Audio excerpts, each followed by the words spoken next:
ഇന്ന് തൊഴിലാളി ദിനം ആഘോഷിക്കപ്പെടുമ്പോൾ ഇന്ത്യയിലെ തൊഴിലാളികൾ ഏറ്റവും കൂടുതൽ കടപ്പെട്ടിരിക്കുന്നത് ഡോക്ടർ ബാബാ സാഹേബ് അംബേദ്കറോടാണ്. തൊഴിലാളികൾക്ക് വേണ്ടി നിരവധി നിയമനിർമ്മാണങ്ങളാണ് ബാബാ സാഹേബ് അംബേദ്കർ ഇന്ത്യയിൽ കൊണ്ടുവന്നിട്ടുള്ളത്. കേവലമായ പ്രക്ഷോഭങ്ങളും സമരങ്ങളും പണിമുടക്കുകളും മാത്രം അല്ല, മറിച്ച് അതിനപ്പുറത്ത് തൊഴിലാളികളുടെ ക്ഷേമത്തിന് വേണ്ടി, അവരുടെ ക്ഷേമം ഉറപ്പുവരുത്തുന്നതിന് വേണ്ടി അതിശക്തമായി പോരാടിയ ഉജ്ജ്വലനായ ഒരു വിപ്ലവകാരിയാണ് ഇന്ത്യൻ ഭരണഘടനാ ശില്പിയായ ബോധിസത്വ ഡോക്ടർ ബാബാ സാഹേബ് ഭീമറാവു റാംജി അംബേദ്കർ. തൊഴിലാളികൾ സമരം ചെയ്യുന്നത് കുറ്റകരമാക്കിക്കൊണ്ട് നിയമം കൊണ്ടുവന്നപ്പോൾ അതിനെതിരായിക്കൊണ്ട് പതിനായിരങ്ങളെ പങ്കെടുപ്പിച്ചുകൊണ്ടുള്ള വലിയ പ്രക്ഷോഭങ്ങൾക്ക് നേതൃത്വം കൊടുക്കുകയും ആ നിലയിൽ തൊഴിലാളികളെ വലിയ നിലയിൽ ഉത്ബുദ്ധരാക്കുവാൻ രംഗത്ത് വരികയും ചെയ്ത മഹാനാണ് ഡോക്ടർ ബാബാ സാഹേബ് അംബേദ്കർ. കാംകർ മെയ്ഡ് എന്ന് പറയുന്ന സ്ഥലത്ത് പതിനായിരക്കണക്കിന് തൊഴിലാളികളെ സംഘടിപ്പിച്ചുകൊണ്ടുള്ള വലിയ തൊഴിലാളി സമ്മേളനം അംബേദ്കർ നടത്തിയിരുന്നു. ഇന്ത്യയുടെ രാഷ്ട്രീയ അധികാരം കർഷകരുടെയും തൊഴിലാളികളുടെയും കരങ്ങളിലേക്കാണ് പോകേണ്ടത് എന്ന നിലയിൽ ബാബാ സാഹേബ് അംബേദ്കർ 1938 നടന്ന കർഷക സമ്മേളനത്തിൽ അദ്ദേഹം പ്രഖ്യാപിക്കുകയുണ്ടായി. 1942 അദ്ദേഹം വൈസ്രോയിയുടെ എക്സിക്യൂട്ടീവ് കമ്മിറ്റിയിൽ അംഗമായിരുന്നപ്പോൾ അദ്ദേഹം കൈകാര്യം ചെയ്തിരുന്ന വകുപ്പ് തൊഴിൽ വകുപ്പായിരുന്നുവെന്ന് നമുക്ക് മനസ്സിലാക്കാൻ കഴിയും. 1942 തന്നെ തൊഴിൽ സമയം 14 മണിക്കൂറിൽ നിന്ന് 8 മണിക്കൂറാക്കി ചുരുക്കിയത് ഡോക്ടർ ബാബാ സാഹേബ് അംബേദ്കറുടെ പരിശ്രമ ഫലമായിട്ടാണ്. തൊഴിൽ പ്രശ്നം പരിഹരിക്കാൻ അഡ്വൈസറി കമ്മിറ്റി രൂപീകരിക്കണമെന്നും ആവശ്യപ്പെടുകയും തൊഴിലാളികളുടെ പ്രതിനിധികൾ, തൊഴിൽ ദാതാവ്, ഗവൺമെൻറ്റിൻ്റെ പ്രതിനിധികൾ എന്നിങ്ങനെ സമ്മിശ്രമായ നിലയിൽ പ്രതിനിധികളെ ഉൾപ്പെടുത്തിക്കൊണ്ട് വേണം ഈ അഡ്വൈസറി കമ്മിറ്റി രൂപീകരിക്കാൻ എന്ന് ബാബാ സാഹേബ് അംബേദ്കർ ആവശ്യപ്പെട്ടു. 1943 നവംബർ മാസം 8-ാം തീയതി ട്രേഡ് യൂണിയൻ ഭേദഗതി ബിൽ അവതരിപ്പിച്ചു. തൊഴിലാളി യൂണിയനെ തൊഴിൽ ദാതാവ് അംഗീകരിക്കണം എന്ന് പറയുന്ന വ്യവസ്ഥിതി അദ്ദേഹം കൊണ്ടുവന്നു. ആ നിലയിൽ ട്രേഡ് യൂണിയൻ സംബന്ധമായി തന്നെ ട്രേഡ് യൂണിയനെ തൊഴിൽ ദാതാവും ഗവൺമെൻറ്റും അംഗീകരിക്കുന്ന നിലയിലേക്കുള്ള നിയമനിർമ്മാണങ്ങൾ നടത്തുവാൻ ബാബാ സാഹേബ് അംബേദ്കർ മുന്നോട്ട് വന്നു. ഇതിനെ തുടർന്നാണ് തൊഴിലാളി യൂണിയനുകൾ ഇന്ത്യയിൽ രജിസ്റ്റർ ചെയ്യപ്പെട്ടത്. നോക്കൂ, ലോകത്താദ്യമായി തൊഴിലാളികൾക്കുള്ള ഇൻഷുറൻസ് പദ്ധതിയായ ESI അത് നടപ്പിലാക്കിയത് ഇന്ത്യയിലാണ്.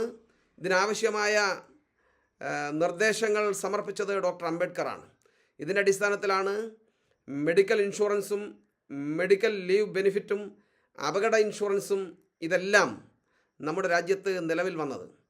1944 ഫാക്ടറീസ് ആക്ട് ഭേദഗതി ചെയ്തത്.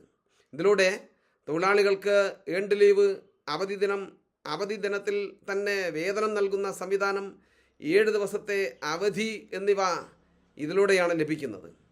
1944 ഖനി തൊഴിലാളികളുടെ സുരക്ഷയ്ക്കായി ബാബാ സാഹേബ് അംബേദ്കർ ബിൽ അവതരിപ്പിക്കുന്നത്. എംപ്ലോയ്മെൻറ്റ് എക്സ്ചേഞ്ചുകൾ ആരംഭിച്ചത് അംബേദ്കറുടെ നിർദ്ദേശത്തെ തുടർന്നാണ്. 1942 നവംബർ 28-ാം തീയതി തൊഴിലാളികൾക്കെതിരെയുള്ള ചൂഷണം ഒഴിവാക്കാൻ മിനിമം കൂലി നിയമം അദ്ദേഹം കൊണ്ടുവന്നു. ഇതൊന്നും ഒരുപക്ഷെ ഇന്ത്യയിലെ തൊഴിലാളികൾക്കോ അവർ നേതൃത്വം കൊടുക്കുന്ന അത്തരം തൊഴിലാളികൾക്ക് നേതൃത്വം കൊടുക്കുന്ന ട്രേഡ് യൂണിയൻ സംവിധാനങ്ങൾക്കോ ട്രേഡ് യൂണിയൻ നേതൃത്വത്തിനോ ഒരുപക്ഷെ ഇന്ന് മനസ്സിലാവാതിരിക്കുകയും മനസ്സിലാവുന്നവർ അതിനെ സംബന്ധിച്ച് നിശബ്ദത പാലിക്കുകയും ചെയ്യുന്ന രാഷ്ട്രീയ സാഹചര്യം ഇന്ത്യയിൽ നിലനിൽക്കുന്നുണ്ട്. ഇതിൻ്റെയൊക്കെ ഗുണഭോക്താക്കൾക്കും ഇതിനെല്ലാം തുടക്കക്കാരനായതും ഇതിനെല്ലാം കാരണക്കാരനായതും അംബേദ്കറാണ് എന്ന വസ്തുത അംഗീകരിക്കാൻ അവർക്ക് മടിയാണ്. നോക്കൂ, ഖനികളിലെ സ്ത്രീ തൊഴിലാളികൾക്കായി അംബേദ്കർ പ്രസവാനുകൂല്യ പദ്ധതി അദ്ദേഹം നിർദ്ദേശിക്കുകയും നടപ്പിലാക്കുകയും ചെയ്തു. സ്ത്രീകൾക്ക് തൊഴിലാളി ക്ഷേമ ഫണ്ട് നടപ്പിലാക്കിയത് അംബേദ്കറാണ്.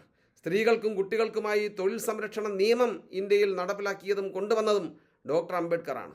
തുല്യ ജോലിക്ക് തുല്യവേതനം എന്ന് പറയുന്ന നിയമം ഇന്ത്യയിൽ നടപ്പിലാക്കിയതും കൊണ്ടുവന്നതും ഡോക്ടർ അംബേദ്കറാണ്. എല്ലാ സ്ത്രീ തൊഴിലാളികൾക്കും പ്രസവാനുകൂല്യം കൊണ്ടുവന്നത് അംബേദ്കറാണ്. അതുപോലെ തന്നെ 1944 നവംബറിൽ വേതനം നൽകൽ നിയമം ഭേദഗതി ബിൽ അവതരിപ്പിച്ചു. ഇതിലൂടെ 7 ദിവസം പൂർത്തിയാക്കുമ്പോൾ തന്നെ വേതനം നൽകണമെന്ന് വ്യവസ്ഥ ചെയ്തു. അതുപോലെ തന്നെ യുദ്ധക്കെടുതികൾ അനുഭവിക്കുന്ന തൊഴിലാളികൾക്ക് നഷ്ടപരിഹാരം നൽകുന്ന ബില്ല് അവതരിപ്പിച്ചത് ഡോക്ടർ അംബേദ്കറാണ്. ലേബർ മെമ്പറായിരിക്കെ തന്നെ 400 അടി താഴ്ചയിലുള്ള തൊഴിലാളികളുടെ അവർ അനുഭവിക്കുന്ന വേദനകൾ, ദുരിതങ്ങൾ, പ്രശ്നങ്ങൾ, പ്രയാസങ്ങൾ നേരിൽ മനസ്സിലാക്കുന്നതിന് വേണ്ടിയാണ് അംബേദ്കർ 400 അടിയോളം താഴ്ചയുള്ള ഖനികളിലേക്ക് ഇറങ്ങി ആ 400 അടി താഴ്ചയിൽ ജോലി ചെയ്യുന്ന തൊഴിലാളികളോടൊപ്പം അവർക്കിടയിലേക്ക് ഇറങ്ങിച്ചെന്ന് ആ തൊഴിലിടത്തിൽ അവരുടെ അടുത്ത് ചെന്നിട്ട് അവരുമായി സംസാരിച്ചുകൊണ്ടാണ് ഖനി തൊഴിലാളികളുടെ പ്രശ്നങ്ങളെ സംബന്ധിച്ച് ബാബാ സാഹേബ് അംബേദ്കർ മനസ്സിലാക്കുന്നതും പഠിക്കുന്നതും. ഈ നിലയിൽ തൊഴിലാളികളുടെ പ്രശ്നങ്ങളിൽ ഔത്സുക്യം കാണിച്ച മറ്റൊരു നേതാവുണ്ടോ എന്ന് സംശയമാണ്. അതുപോലെ തന്നെ സമരം ചെയ്യുന്നത് കുറ്റകൃത്യമാക്കി സർക്കാർ നിയമം കൊണ്ടുവരാൻ ശ്രമിച്ചപ്പോൾ ലീഗൽ സ്ട്രൈക്ക് ആക്ട് അദ്ദേഹം അംബേദ്കർ നടപ്പിലാക്കുവാൻ മുൻകൈയെടുത്തു. അതുപോലെ തന്നെയാണ് 1944 കൽക്കരി ഖനി തൊഴിലാളി ക്ഷേമ ഓർഡിനൻസ് നടപ്പിലാക്കിയത്.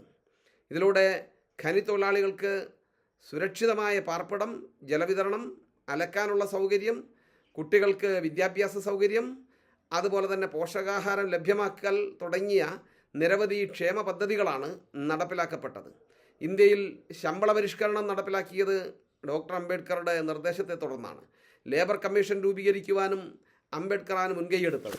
എന്നാൽ ഇന്ത്യയിൽ ട്രേഡ് യൂണിയൻ സംവിധാനങ്ങൾ ഉണ്ടാക്കി തൊഴിലാളി വർഗ സർവാധിപത്യവും തൊഴിലാളി വർഗ വിപ്ലവവും പറഞ്ഞു നടക്കുന്ന രാജ്യത്തെ തൊഴിലാളി വർഗ നേതാക്കന്മാരും വിപ്ലവകാരികളും അംബേദ്കറെ ബോധപൂർവം മറച്ചു പിടിക്കുവാനും ബോധപൂർവം തമസ്കരിക്കുവാനും അദ്ദേഹത്തിൻ്റെ പ്രവർത്തനങ്ങളെ മുന്നോട്ട് ഉയർത്തിക്കൊണ്ടുവരാനും വരുന്ന പരിശ്രമങ്ങൾ നടത്താതെയും ഇരിക്കുന്ന ഒരു സാമൂഹിക രാഷ്ട്രീയ സാഹചര്യമാണ് ഇതുവരെ ഉണ്ടായിരുന്നത്.